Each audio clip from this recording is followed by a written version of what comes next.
அனைவருக்கும் வணக்கம். உங்கள் கிருஷப் அகாடமிலேருந்து வினிதா. இந்த வீடியோவில் பாருங்கள், நம்ம February 15லேருந்து 21 வரைக்கும் இருக்கக்கூடிய கரண்ட் அஃபேர்ஸ் தான் நம்ம ஃபுல்லாக பார்க்க போகிறோம். எல்லாமே பார்த்திங்கன்னா ரொம்ப சிம்பிளான இன்ஃபர்மேஷன் தான் வந்து இந்த வீக்கில் ஃபுல்லாகவே இருக்கும். ஓகேங்களா, பார்க்கலாங்களா? பாருங்கள், ஃபஸ்ட்டு வெம்பக்கோட்டை அகழாய்வு. இது நான் சொன்ன நிறைய டைம் நம்ம பார்த்துட்டோம். பார்த்திங்களா, விருதுநகர் மாவட்டத்தில் தான் வெம்பக்கோட்டை இருக்குது. 3ஆம் கட்ட அகழாய்வு இங்கே நடந்துகிட்ருக்கு. பார்த்தோம் இல்லைங்களா? ஏன்னா அந்த பிளேஸில் எத்தனையாவது கட்ட அகழாய்வு நடக்குது அப்படிங்கிறதையும் நம்ம தெரிஞ்சு வச்சுக்கணும். ஓகேங்களா? அங்கே இப்போ என்ன கிடச்சிருக்கு அப்படின்னா, அரிய வகை அகட் எனும் கல்மணி கிடச்சிருக்கு. பச்சை நிற கண்ணாடி மணி கிடச்சிருக்கு. சுடுமண் ஆட்டக்காய்கள், இது முன்னாடியே கிடச்சதை நம்ம பார்த்துருப்போம். அது போக சங்கு வளையல்கள் கிடச்சிருக்கு. நமக்கு முக்கியமானது என்னதுன்னா, இந்த அரிய வகை அகட் அப்படின்ட்டு பார்த்தீங்களா, அது வந்து ரொம்ப முக்கியமானது. ஓகேங்களா? இது எங்கே கிடச்சிருக்குன்னா வெம்புக்கோட்டை அகழாய்வில் கிடச்சிருக்கு. அடுத்தது பாருங்கள், தமிழ் தெம்பு தமிழ் மண் திருவிழா எங்கே நடந்துச்சு அப்படின்னா, கோவை ஈசா யோக மையத்தில் நடந்துச்சு. ஓகேங்களா? தமிழ் தெம்பு தமிழ் மண் அப்படிங்கிற திருவிழா வந்து கோவை ஈசா மையத்தில் நடந்துச்சு. ஓகேங்களா? அடுத்தது பாருங்க, 2 பேர்த்தோடைய பதவியை வந்து நீட்டிப்பு செஞ்சுருக்காங்க. ரெண்டுமே ரொம்ப முக்கியமானது. பாருங்க, தலைமை பொருளாதார ஆலோசகராக யார் இருந்தாங்க அப்படின்னா வி அனந்த் நாகேஸ்வரன் தான் வந்து இருந்தார். இப்போ அவருடைய பதவி காலத்தை மேலும் 2 ஆண்டுகளுக்கு என்ன பண்ணியிருக்காங்கன்னா நீட்டிச்சிருக்காங்க. ஓகேங்களா? தலைமை பொருளாதார ஆலோசகராக யார் இருந்தாங்க அப்படின்னா வி அனந்த நாகேஸ்வரன். அவருடைய பதவி காலம் நீட்டிக்கப்பட்டிருக்கு. இப்போ தலைமை பொருளாதார ஆலோசகர் யாருன்னு கேட்டாங்கன்னா வி அனந்த நாகேஸ்வரன். ஓகேங்களா? இப்போ இந்த தலைமை பொருளாதார ஆலோசகருடைய பணி என்ன அப்படின்னு பார்த்தீங்கன்னா, பொருளாதார கொள்கைகளை வகுப்பதிலும் பொருளாதார ஆய்வறிக்கையை தயாரிப்பதிலும் மத்திய அரசுக்கு ஆலோசனை கொடுக்கறதான் தலைமை பொருளாதார ஆலோசகருடைய பணியே. ஓகேங்களா? பொருளாதார ஆய்வறிக்கைன்னா நமக்கு பட்ஜெட்டுக்கு முன்னாடி நாள், பட்ஜெட் தாக்கல் செய்வதற்கு முன்னாடி நாள் பொருளாதார ஆய்வறிக்கையை தாக்கல் பண்ணுவாங்க. இந்த வருடத்தில் நமக்கு என்னென்னலாம் நம்ம சாதனை பண்ணியிருக்கோம், நம்ம ஒதுக்கினது எவ்வளோ, அதுக்கு எவ்வளோ செலவாயிருக்குது, அந்த மாதிரிலாம் ஆய்வறிக்கை கொடுப்பாங்க பார்த்தீங்களா, அதுதான் இந்த பொருளாதார ஆய்வறிக்கை. அதையே தயாரிப்பதற்கும் மத்திய அரசுக்கு ஆலோசனை கொடுக்கறதான் இந்த தலைமை பொருளாதார ஆலோசகருடைய வேலை. ஓகேங்களா? அடுத்தது பாருங்க, PVR சுப்பிரமணியம். இவர் யார் பார்த்தீங்கன்னா நீத்தி ஆயோக்குடைய CEO. ஓகேங்களா? அவருடைய பதவி காலத்தை என்ன பண்ணியிருக்காங்க, நீட்டிச்சிருக்காங்க. ரொம்ப முக்கியம். இப்போ நீத்தி ஆயோக்குடைய CEO யாராக இருக்காங்கன்னா PVR சுப்பிரமணியம். ஓகேங்களா? அடுத்தது பாருங்க, எழுத்தாளர் இமயம். எல்லாத்துக்கும் தெரிஞ்சிருக்குன்னு நினைக்கிறேன். அவருடைய இயற்பெயர் என்னன்னு பார்த்தீங்கன்னா அண்ணாமலை. அவருடைய இயற்பெயர் என்னதுன்னா அண்ணாமலை. அவரை பாருங்க, தமிழ்நாடு மாநில ஆதிதிராவிடர் மற்றும் பழங்குடியின ஆணைய துணைத் தலைவராக நியமிச்சிருக்காங்க. தமிழ்நாடு மாநில ஆதிதிராவிடர் மற்றும் பழங்குடியின ஆணைய துணைத் தலைவராக யாரை நியமிச்சிருக்காங்க? அண்ணாமலை அவர்களை நியமிச்சிருக்காங்க. அவர் தான் எழுத்தாளர் இமயத்துடைய இயற்பெயரை தான் பார்த்தீங்கன்னா அண்ணாமலை. ஓகேங்களா? அடுத்தது பாருங்க, உற்பத்தி துறையில்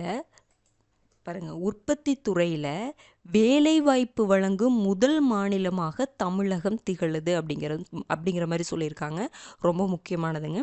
வேலைவாய்ப்பு வழங்கும், அதாவது எதில், உற்பத்தி துறையில். ஓகேங்களா? உற்பத்தி துறையில் வேலைவாய்ப்பு வழங்கும் முதல் மாநிலமாக தமிழகம் திகழ்கிறது.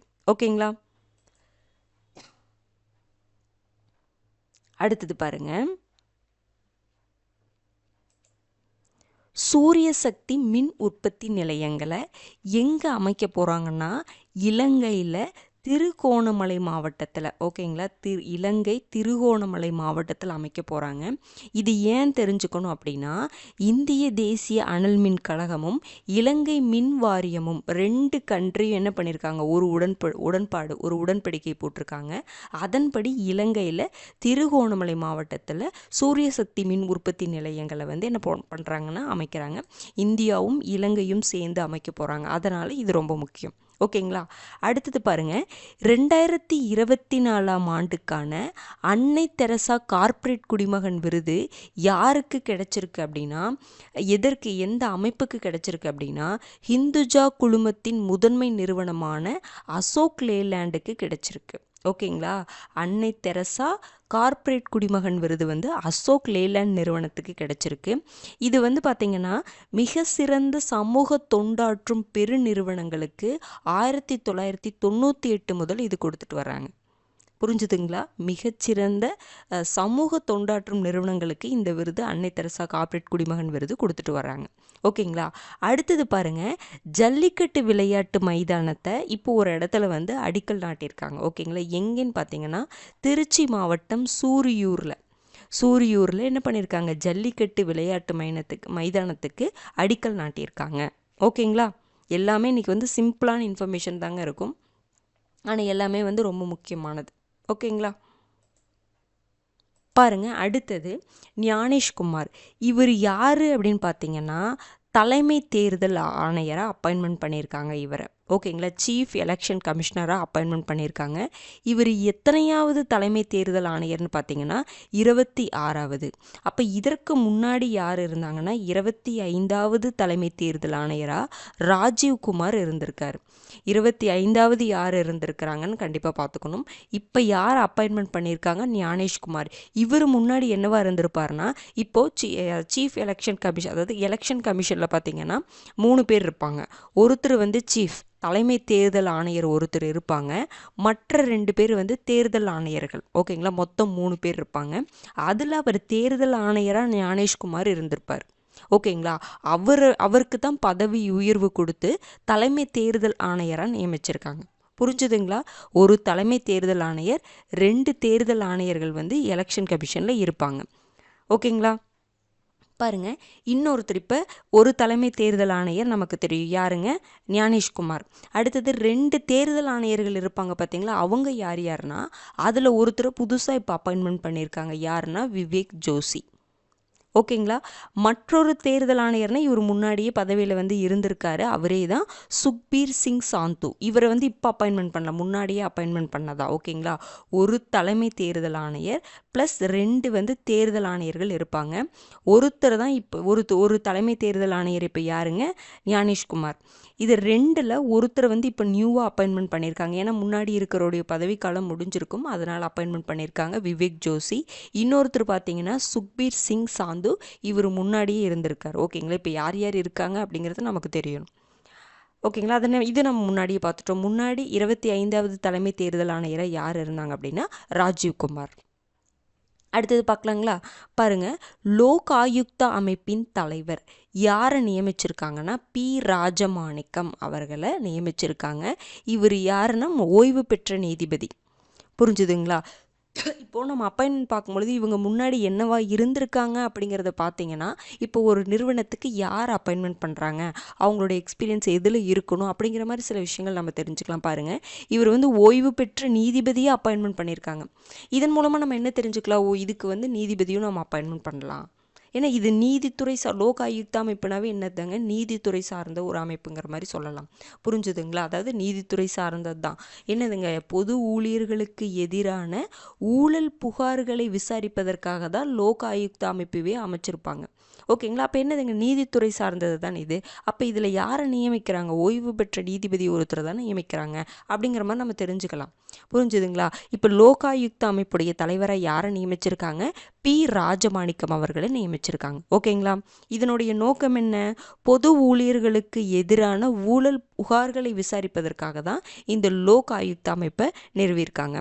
இதில் பாருங்க, ஒரு தலைவர் இருக்கணும், 2 நீதித்துறை சார்ந்த உறுப்பினர்கள் 2 பேர் இருக்கணும், 2 வந்து நீதித்துறை சாராத உறுப்பினர்கள் இருக்கணும். ஓகேங்களா? ரொம்ப முக்கியமானதுங்க. ஒரு தலைவர், 2 நீதித்துறை சார்ந்த உறுப்பினர்கள் இருக்கணும், 2 நீதித்துறை சாராத உறுப்பினர்கள் இருக்கணும். அவங்களுடைய பதவிக்காலம் அப்படின்னு பார்த்தீங்கன்னா 5 ஆண்டுகள் அல்லது 70 வயது, எது முன்னாடி வருதோ அதை வந்து எடுத்துக்குவாங்க. புரிஞ்சுதுங்களா? 5 ஆண்டுகள் அல்லது 70 வயது. புரிஞ்சுதுங்களா? இப்போ எலெக்ஷன் கமிஷனும் உங்களுக்கு வந்து டைரக்டாக சிலபஸில் இருக்குது, அதே மாதிரி லோக் ஆயுக்தாவும் உங்களுக்கு சிலபஸில் இருக்குது. ஓகேங்களா? ரெண்டையுமே பார்த்துக்கோங்க. அப்பாயின்மெண்ட்ஸ் கேட்கலாம், அதில் எத்தனை பேர் இருக்காங்க, இதில் 3 பேர் இருப்பாங்க எலெக்ஷன் கமிஷனில். லோக் ஆயுக்தாவில் பார்த்தீங்கன்னா ஒரு தலைவர், 2 நீதித்துறை சார்ந்த உறுப்பினர்கள், 2 நீதித்துறை சாராத உறுப்பினர்கள். இவங்களுடைய வயது, அதாவது எப்போ வந்து எது வரைக்கும் அவங்க பதவியில் இருக்கலாம்னா 5 ஆண்டுகள் அல்லது 70 வயது, எது முன்னதாக வருதோ அதை எடுத்துக்குவாங்க. ஓகேங்களா? அடுத்தது பாருங்க, ரேகா குப்தா. டெல்லியில் வந்து எலெக்ஷன் நடந்துச்சு. 70 தொகுதிகளில் 48 தொகுதிகளில் வின் பண்ணி பாஜக வந்து ஆட்சி அமைச்சிருக்காங்க. அதில் யாரை சிஎம்மாக தேர்ந்தெடுத்திருக்காங்க அப்படின்னா ரேகா குப்தா. இவங்க முதல் சட்டப்பேரவை உறுப்பினர், ஃபஸ்ட்டு எம்எல்ஏவாக இருந்து ஃபஸ்ட்டு சட்டப்பேரவை உறுப்பினர் அப்படிங்கிற மாதிரி சொல்லுவாங்க. உடனே அவங்களுக்கு வந்து சிஎம் போஸ்ட் கொடுத்ததா சொல்லியிருக்காங்க. பாருங்கள், ரேகா குப்தா யாருன்னா டெல்லியோடைய சிஎம்மாக நியமிச்சிருக்காங்க. டெல்லியோடைய 9வது சிஎம் அப்படிங்கிற மாதிரி சொல்கிறாங்க. இன்னொன்று என்னன்னா, சுஷ்மா சுவராஜ், ஷீலா தீட்சித், அதிஷி ஆகியோருக்கு பிறகு 4வது பெண் முதல்வர் அப்படிங்கிற மாதிரி சொல்கிறாங்க. இதுவும் ரொம்ப முக்கியம். சரிங்களா, இதெல்லாம் இந்த பெண் முன்னேற்றத்தில் இதெல்லாம் வரலாம். டெல்லியின் 9வது முதல்வராக யாரை நியமிச்சிருக்காங்க? ரேகா குப்தா அவர்களை நியமிச்சிருக்காங்க. சுஷ்மா சுவராஜ், ஷீலா தீட்சித், அதிஷி ஆகியோருக்கு பிறகு 4வது பெண் முதல்வராக இவரை தேர்ந்தெடுக்கப்பட்டிருக்காங்க. ஓகேங்களா. அடுத்தது பாருங்க, ரிலையன்ஸ் ஜியோ நிறுவனம் என்ன பண்ணியிருக்காங்கன்னா, அறிதிறன் தொலைக்காட்சிகள் அப்படின்னு என்னங்க, ஸ்மார்ட் டிவி, அதுக்காக இந்தியாவின் முதல் அடித்தள செயலியை ஓஎஸ் என்ன பண்ணியிருக்காங்க, அறிமுகம் பண்ணியிருக்காங்கன்னு சொல்கிறாங்க. இது சும்மா லைட்டாக ரீட் பண்ணிக்கோங்க. ஓகேங்களா. ஸ்மார்ட் டிவிக்காக இந்தியாவின் முதல் அடித்தள செயலியை வந்து அறிமுகம் பண்ணது எந்த நிறுவனம் அப்படின்னா ரிலையன்ஸ் ஜியோ நிறுவனம். ஓகேங்களா. அடுத்தது பாருங்கள், உலக ஸ்டார் கண்டென்டர் டேபிள் டென்னிஸ் சென்னையில் முதல் முறையாக நடக்க போகுதுன்னு சொல்கிறாங்க. இதுவும் பார்த்து வச்சுக்கோங்க. ஓகேங்களா.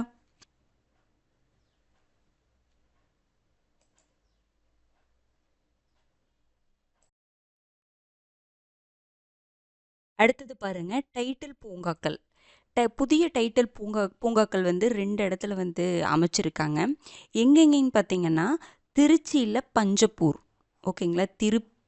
திருச்சியில் பஞ்சப்பூர்லேயும் மதுரையில் மாட்டுத்தாவணிலையும் என்ன பண்ணியிருக்காங்கன்னா புதிய டைட்டில் பூங்காக்களை அமைக்கிறதுக்கு அடிக்கல் நாட்டியிருப்பாங்க. ரொம்ப முக்கியமானதுங்க. எக்கனாமிக்ஸில் கூட அந்த டைட்டில் பார்க் சம்மந்தமான இதெல்லாம் இருக்கும் பார்த்தீங்களா, அந்த இடத்துல நோட் பண்ணி வச்சுக்கோங்க. திருச்சியில் பஞ்சப்பூர், அடுத்தது மதுரையில் மாட்டுத்தாவணியில். ஓகேங்களா. அடுத்ததுங்க, ரொம்ப ரொம்ப முக்கியமானதுங்க, மணிப்பூரில் இப்போ வந்து குடியரசுத் தலைவர் ஆட்சியை வந்து என்ன பண்ணியிருக்காங்க, அமைச்சிருக்காங்க.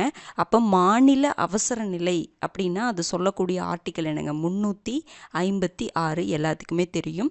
ஒரு மாநிலத்தில் சட்டமன்றம் செயல்படாத சூழ்நிலை ஏற்படும் பொழுது என்ன பண்ணுவார், மாநில ஆளுநர் அறிக்கை அளிப்பார். ஓகேங்களா. அதற்கு பிறகு குடியரசுத் தலைவர் என்ன பண்ணுவார்னா குடியரசுத் தலைவர் ஆட்சியை வந்து அமல்படுத்துவாங்க. அவசர நிலையை அறிவித்து குடியரசுத் தலைவர் ஆட்சியை வந்து அமல்படுத்துவாங்க. இது எல்லாருமே படிச்சிருப்பீங்க. மணிப்பூரில் பார்த்தீங்கன்னா 11வது முறையாக குடியரசுத் தலைவர் ஆட்சியை அமல்படுத்தியிருக்காங்க. நாட்டிலேயே அதிகபட்சமாக மாநில அவசர நிலை அறிவிக்கப்பட்ட மாநிலம் எதுன்னு பார்த்தீங்கன்னா மணிப்பூர் தான். ரொம்பவே முக்கியமான ஒரு இன்ஃபர்மேஷன். ஓகேங்களா. 11வது முறையாக அறிவிச்சிருக்காங்க. இப்போ பார்த்தீங்கன்னா 1960களில் இருந்தே பார்த்தீங்கன்னா ஆயுதம் தாங்கிய குழுக்கள் வந்து அங்கே பார்த்தீங்கன்னா தனிநாடு கோரி போராடி வருகின்றன. ஓகேங்களா. 1960களிலே வந்து ஆயுதம் தாங்கிய குழுக்கள் வந்து அங்கே தனிநாடு வேணும் அப்படின்னு சொல்லிட்டு போராடி வர்றாங்க.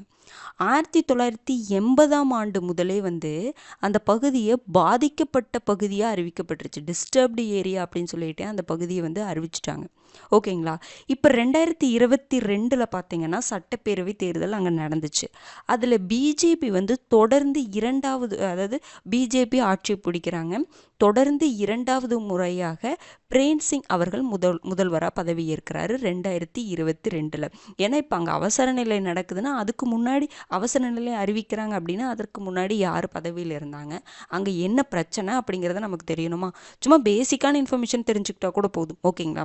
2022 சட்டப்பேரவை தேர்தல் நடக்குது. அதில் பிஜேபி தான் ஆட்சி கைப்பற்றுறாங்க. 2வது முறையாக பிரேம் சிங் அவர்கள் சிஎம்மாக இருந்திருக்காரு. அப்போ இதுக்கு முன்னாடி யார் சிஎம்மாக இருந்தாங்க அப்படிங்கிறது தெரிஞ்சுக்கணும். ஓகேங்களா.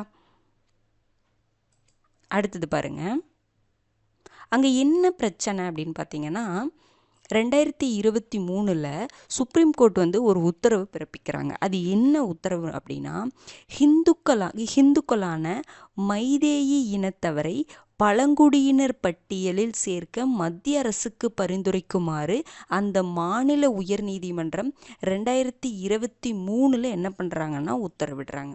ஓகேங்களா. மைதேயி இனத்தவரை பழங்குடியினர் பட்டியலில் சேர்க்கணும்னு சொல்லிட்டு இந்த தீர்ப்பை எதிர்த்து தான் அங்கே இருக்க பெரும்பான்மையான கிறிஸ்துவர்களான குகி இனத்தவர் வந்து இதற்கு எதிர்ப்பு தெரிவித்து என்ன பண்ணுறாங்கன்னா போராடுறாங்க. இதுதான் ஒரு கட்டத்தில் கலவரமாக மாறிடுது. ஒரு பேரணியை நடத்தியிருப்பாங்க ஓகேங்களா. இதுதான் கடைசியில் பார்த்தீங்கன்னா ஒரு கலவரமாக மாறி ஓகேங்களா. இதுதான் வந்து ஒரு கட்டத்தில் கலவரமாக மாறியிருக்குன்னு சொல்கிறாங்க. புரிஞ்சுதுங்களா. அடுத்தது பாருங்க, கத்தாரின் அரசர் வந்து எங்கே வர்றாரு அப்படின்னா இந்தியாவுக்கு வர்றாரு. யாருங்க? Sheikh Tamim bin Hamad Al Thani அப்படிங்கிறவர் வந்து இந்தியாவுக்கு வர்றாரு. அவர் யாருன்னு பார்த்தீங்கன்னா கத்தாருடைய அரசர்.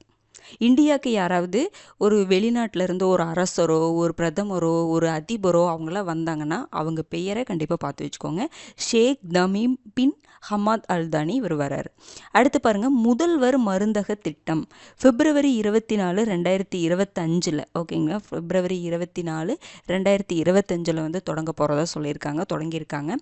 இதில் பார்த்தீங்கன்னா இவங்களுடைய டார்கெட் என்னென்னா 1000 முதல்வர் மருந்தகங்களை வந்து அமைக்கணும் தமிழ்நாடு ஃபுல்லாக. ஓகேங்களா. இது தமிழ்நாடுடைய திட்டம்.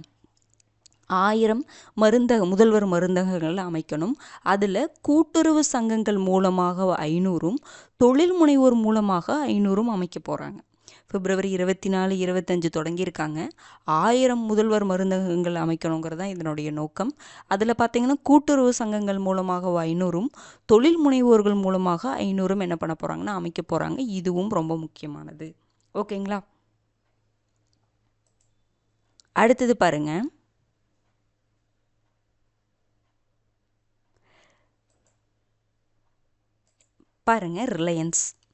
ரிலையன்ஸ் பார்த்தீங்கன்னா 2024 உலகளாவிய சிறந்த நிறுவனங்களின் ஃபியூச்சர் பிராண்ட் குறியீட்டில் ஓகேங்களா. உலகளாவிய சிறந்த நிறுவனங்களுடைய ஃபியூச்சர் பிராண்ட் அப்படிங்கிற குறியீட்டில் ரிலையன்ஸ் நிறுவனம் பார்த்திங்கன்னா 2வது இடத்தை வகிச்சிருக்காங்க. ரொம்ப முக்கியம். தென்கொரியாவை சேர்ந்த சாம்சங் நிறுவனம் முதலிடம். ஓகேங்களா. 2வது பிளேஸ் வந்து ரிலையன்ஸு, தென்கொரியாவை சேர்ந்த சாம்சங் வந்து முதலிடம் வகிச்சிருக்காங்க. இதை பார்த்துக்கோங்க. 2024 ஆண்டிற்கான உலகளாவிய சிறந்த நிறுவனங்களின் ஃபியூச்சர் பிராண்டு குறியீட்டில் ரிலையன்ஸ் வந்து 2வது இடம். பார்த்துக்கோங்க. அடுத்து பாருங்கள், மனு பாக்கர். இவங்க எந்த விளையாட்டுடன் தொடர்புடையவர் அப்படின்னு பார்த்தீங்கன்னா துப்பாக்கி சுடுதல். இவங்களுக்கு என்ன விருது கிடைச்சிருக்கு அப்படின்னா 2024 ஆண்டுக்கான பிபிசியின் சிறந்த இந்திய விளையாட்டு வீராங்கனை விருது. பிபிசியுடைய சிறந்த இந்திய விளையாட்டு வீராங்கனை விருது யாருக்கு கிடைச்சிருக்கு அப்படின்னா மனு பாக்கர். இவங்க எந்த விளையாட்டுடன் தொடர்புடையவர் அதையும் பார்த்துக்கோங்க. துப்பாக்கி சுடுதல். ஓகேங்களா. அடுத்தது பாருங்க, பனை விதை சம்மந்தமாக ஒன்று கொடுத்துருப்பாங்க. இப்போ என்னென்னா 1 கோடி பனை விதை நடுவதற்கான பணியை வந்து அரசாங்கம் என்ன பண்ணியிருக்காங்கன்னா முன்னெடுத்திருக்காங்க. அதனால் அந்த பனை சம்மந்தமான சில இன்ஃபர்மேஷன்ஸ் தெரிஞ்சு வச்சுக்கோங்க.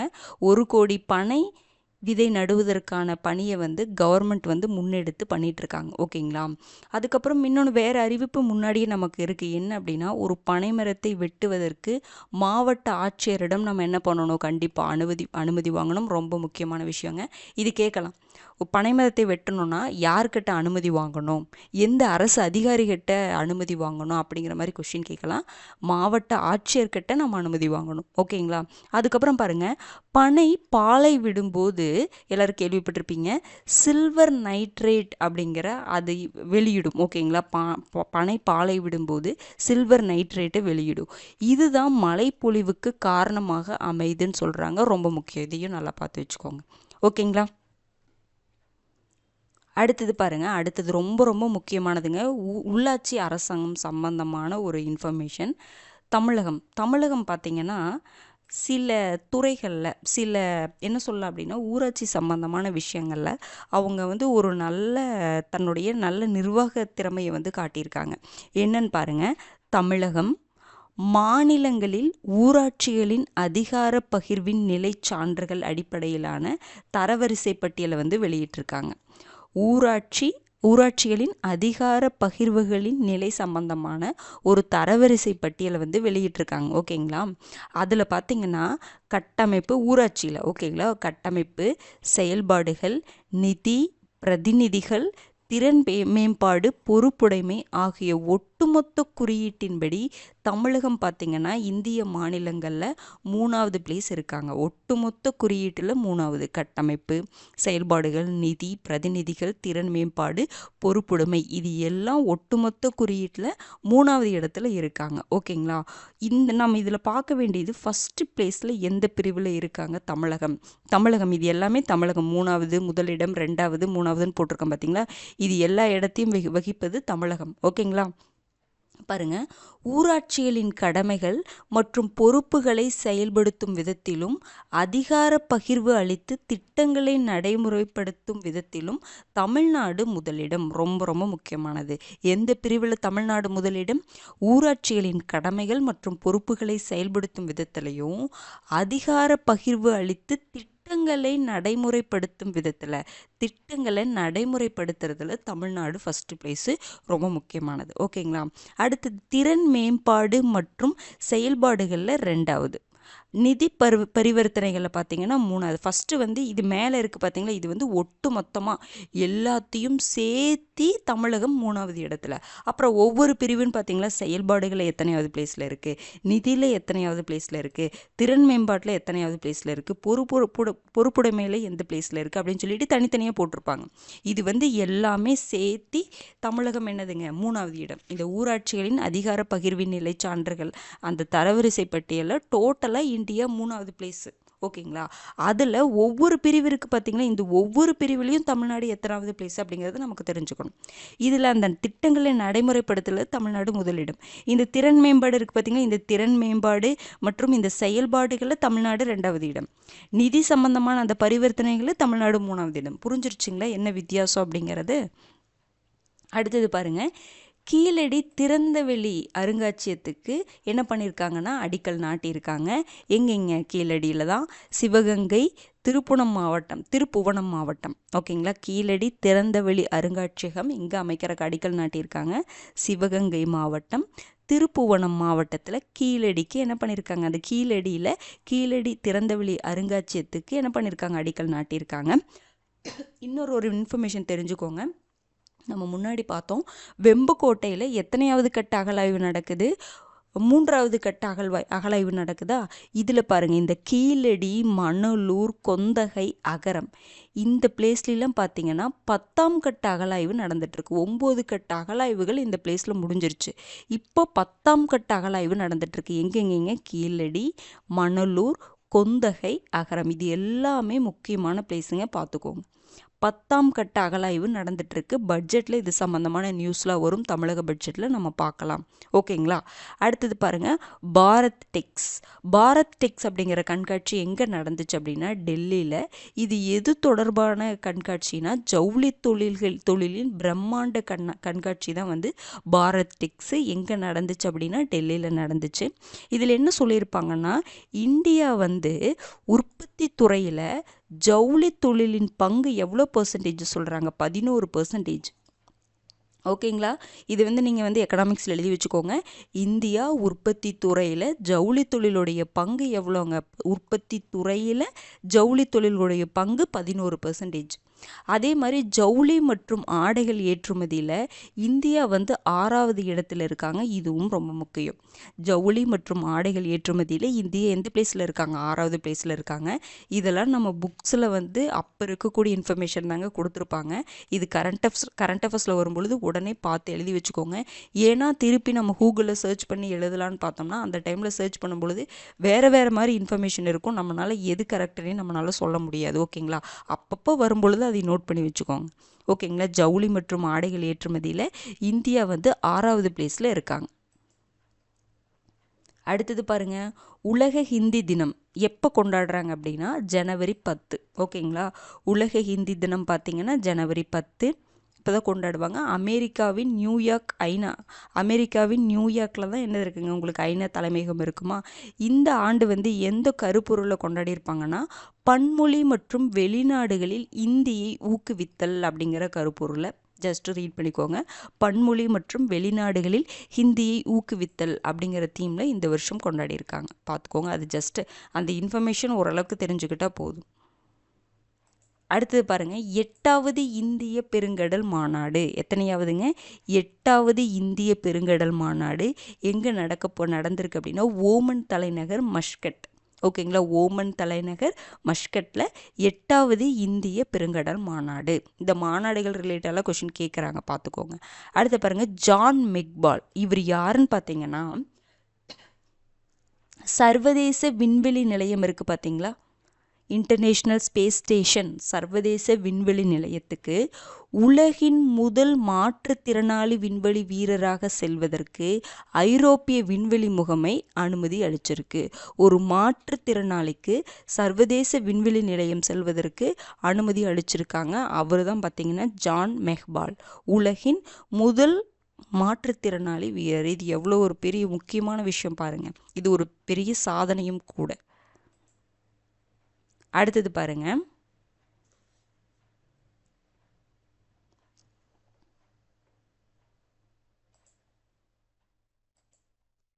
மூன்றாவது காசி தமிழ் சங்கம நிகழ்ச்சி எங்கே நடந்திருக்குன்னா வாரணாசியில், உத்தரப்பிரதேசத்தில் வாரணாசியில் 3வது காசி தமிழ் சங்கம நிகழ்ச்சி நடந்திருக்கு. இந்த நிகழ்ச்சியுடைய கருப்பொருள் ரொம்ப முக்கியங்க. அகத்திய மாமுனிவர் தான் இந்த நிகழ்ச்சியுடைய கருப்பொருளை. ஓகேங்களா, இவரை மையப்படுத்தி தான் இந்த நிகழ்ச்சி இந்த வருடம் 3வது காசி தமிழ் சங்கம் நிகழ்ச்சி இருக்குது பார்த்தீங்களா, 3வது காசி தமிழ் சங்கம நிகழ்ச்சி இவரை மையப்படுத்தி தான் என்ன பண்ணியிருக்காங்க, நடத்தியிருக்காங்க. ரொம்ப ரொம்ப முக்கியமானதுங்க, கொஷின் கேட்குறதுக்கு வாய்ப்பு இருக்குது. தமிழ் இலக்கியம் மற்றும் மருத்துவ உலகுக்கான அகத்திய மாமுனிவரின் பங்களிப்புகளை மையப்படுத்தி தான் இந்த நிகழ்ச்சி நடைபெற்றிருக்குது. 3வது காசி தமிழ் சங்கம நிகழ்ச்சி எங்கே நடந்தது அப்படின்னு பார்த்தீங்கன்னா வாரணாசியில். அடுத்தது பாருங்க, உங்களை தேடி உங்கள் ஊரில் திட்டத்துடைய முகாம் பற்றி போட்டிருப்பாங்க. ஓகேங்களா, அதில் பாருங்க, இதில் இந்த உங்களை தேடி உங்கள் ஊரில் திட்டம் அப்படின்னா தமிழகத்தில் ஒவ்வொரு மாவட்ட ஆட்சியரும் என்ன பண்ணணும்னா மாதத்தில் 3வது புதன்கிழமை, எந்த புதன்கிழமைன்னு பார்த்துக்கோங்க, எந்த கிழமையில் அப்படின்னு பார்த்துக்கோங்க. ஒவ்வொரு மாவட்ட ஆட்சியரும் மாதத்தில் 3வது புதன்கிழமை என்ன பண்ணணும் அப்படின்னா மாவட்ட அளவில் தங்கி அங்கே கள ஆய்வு பண்ணணும். எல்லா விஷயத்தையுமே மக்கள்கிட்ட நேரடியாக சந்தித்து குறைகள் கேட்கறது, அந்த மாதிரி. புரிஞ்சுதுங்களா? அதுதான் உங்களை தேடி உங்கள் ஊரில் திட்டம். மாவட்ட ஆட்சியர் தான் இதில் முக்கியமான பங்கு வகிக்கிறாரு. மாதத்தில் 3வது புதன்கிழமை வட்ட அளவில் தங்கி என்ன பண்ணணும், கள ஆய்வு நடத்தணும். ஓகேங்களா, யார் இதில் பங்கு பெறுறாங்க அப்படிங்கிறது ரொம்ப முக்கியம். அடுத்து பாருங்க, என் சந்திரசேகரன். இவர் யாருன்னு பார்த்தீங்கன்னா டாடா குழும தலைவர். இவருக்கு பிரிட்டன் அரசுடைய the most excellence order of the British Empire அப்படிங்கிற விருது கொடுத்துருக்காங்க. ஓகேங்களா, the most excellence order of the British Empire அப்படிங்கிற பிரிட்டன் விருது யாருக்கு கொடுக்கப்பட்டிருக்கு? டாடா குழும தலைவரான என் சந்திரசேகரனுக்கு கொடுக்கப்பட்டிருக்கு. ஓகேங்களா, அடுத்து பார்க்கலாங்களா? பாருங்க, லாஸ்ட் ஒன்று, 38வது தேசிய விளையாட்டு போட்டிகள் எங்கே நடந்துச்சு? நம்ம முன்னாடியே பார்த்தோம், உத்தரகாண்டில் நடந்துச்சு. ஓகேங்களா, 38வது தேசிய விளையாட்டு போட்டிகள் எங்கே நடந்துச்சுங்க? உத்தரகாண்டில் நடந்துச்சு. இதில் தமிழ்நாடு பார்த்திங்கன்னா 92 பதக்கங்களுடன் 6ஆம் இடம் வகிக்கிறாங்க. ஓகேங்களா, 2027 மெகாலயம் மெகாலயாவில் என்ன பண்ண போகிறாங்க அப்படின்னா நடத்த போகிறதா சொல்லியிருக்காங்க. ஓகேங்களா, இன்றைக்கான இன்ஃபர்மேஷன் அதாவது இந்த February 15 21 வரைக்கும் இருக்கக்கூடிய இன்ஃபர்மேஷன் எல்லாமே கம்ப்ளீட் ஆயிடுச்சு. அவ்வளோதான், ரொம்ப குறைவாக தான் இருக்கும். ஒரு 31 கொஷின் தான், அதுவும் ரொம்ப சிம்பிளாக தான் இருக்குது. ஓகேங்களா, இது பார்த்திங்கன்னா எங்கே நடந்துச்சு, அடுத்த டைம் எங்கே நடக்க போகுது, அந்தளவுக்கு பார்த்துட்டா போகுது. ஏன்னா விளையாட்டில் ரொம்ப டீப்பாக போக மாட்டாங்க. ஆனால் பார்த்திங்கன்னா அந்த ஸ்போர்ட்ஸ் எந்த விளையாட்டோட தொடர்புடையவங்க அப்படிங்கிற மாதிரி கொஷின் நம்மளை கேட்கலாம். ஓகேங்களா, நல்லா படிச்சுக்கோங்க. வரக்கூடிய அந்த கரண்ட் அஃபேர்ஸில் சின்ன சின்ன இன்ஃபர்மேஷனாக இருந்தாலுமே கடைசியாக பார்க்கும்பொழுது உங்களுக்கு இது பெருசாக தான் தெரியும். ஏன்னா வாரத்துக்கு ஒரு 7 நாளைக்கு 30-35 இன்ஃபர்மேஷன் பார்க்குறோம் அப்படின்னா 6 மாதம் கரண்ட் அஃபேர்ஸ் பார்க்கும்பொழுது நமக்கு நிறைய இன்ஃபர்மேஷனாக இருக்கும். அப்போ அந்த டைமில் அத்தனையும் நம்ம ஞாபகம் வச்சுக்க முடியாது. இப்போவே படிச்சுட்டு வந்துட்டிங்கன்னா உங்களுக்கு ரொம்ப ஈஸியாயிரும். கரண்ட் அஃபேர்ஸு சிம்பிளாக தான் இருக்குது, அவாய்ட் பண்ணாமல் போயிடாது, அவாய்ட் பண்ணிடாதீங்க. ஓகேங்களா, சப்ஜெக்ட் கூட ரிலேட் பண்ணி படிச்சிட்டிங்கன்னா உங்களுக்கு ரொம்ப ஈஸியாக இருக்கும். இப்போ குடியரசுத் தலைவர் ஆட்சின்னு வந்திருக்கா மணிப்பூரில், அப்போ நீங்கள் போய் அந்த எமர்ஜென்சி ரிலேட்டடான இன்ஃபர்மேஷன்லாம் படிங்க. லோக் ஆயுக்தா அமைப்பை பற்றி வந்திருக்கு. அது எங்கேயாவது நம்ம புக்கில் கொடுத்துருக்காங்களான்னு பாருங்கள். நிதி ஆயோக் சம்மந்தமாக வந்திருக்கு. நிதி ஆயோக் சம்மந்தமாக நம்ம புக்கில் கொடுத்துருக்கிற இன்ஃபர்மேஷன் பாருங்கள். இப்படி பார்த்தீங்கன்னா ரொம்ப உங்களுக்கு அது இன்ட்ரெஸ்ட்டாகவும் இருக்கும். நம்ம சீக்கிரமாக நம்ம கம்ப்ளீட்டும் பண்ணிடலாம். ஓகேங்களா? அடுத்த வீடியோவில் சந்திக்கலாம். நன்றி.